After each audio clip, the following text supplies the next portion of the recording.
ایک بوڑھی اماں رہتی ہے مدینے میں، بوڑھی نابینا، یہ امیرُ المومنین کا شوق ہے۔ حضرت عمر فاروق فرماتے ہیں مجھے پتہ چلا اماں بوڑھی بھی ہے، نابینا بھی ہے، لاوارث بھی ہے، تو میں اماں کے گھر چلا گیا، دروازے پہ دستک دی، کون ہے؟ تو میں نے کہا میں خطاب کا بیٹا عمر ہوں، پتہ چلا آپ کا کام کرنے والا کوئی نہیں، میں روز آیا کروں گا، برتن دھو جایا کروں گا، جھاڑو دے دوں گا، تازہ پانی بھر کے لا دوں گا، تو مجھے موقع دے دیجئے۔ تو اماں کہنے لگی بیٹے نہیں، ایک بندہ 3 سال سے آ رہا ہے یا 2 سال سے آ رہا ہے، وہ سارے کام کر جاتا ہے، وہی صحیح ہے مجھے۔ تو حضرت عمر کہتے ہیں میں نے کہا اماں اس نے بھی کام کرنا ہے، میں نے بھی کام کرنا ہے، فرق کیا ہے؟ تو اماں کہنے لگی بیٹے فرق تو بڑا ہے نا،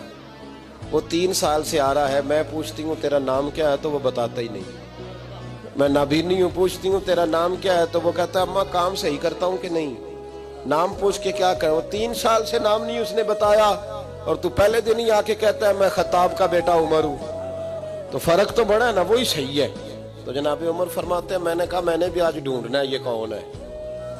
فرماتے ہیں میں سارا دن تو تلاش کرتا رہا، وہ کوئی نہ آیا، عشاء کے بعد بھی کوئی نہ آیا، میں نے کہا رات بیدار رہنا پڑا تو دیکھوں گا۔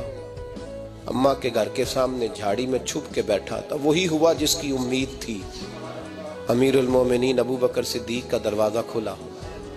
کہتے ہیں صدیق اکبر باہر نکلے، جوتے لپیٹ کے بغل میں دبا لیے،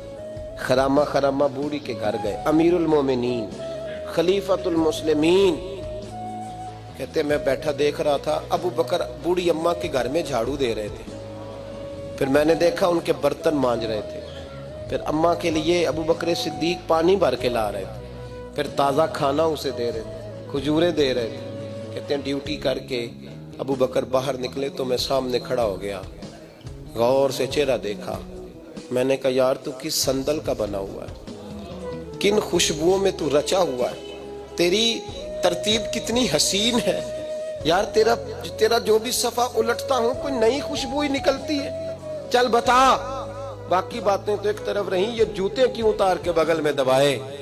تو صدیق اکبر فرمانے لگے جوتوں سے آواز پیدا ہوتی ہے،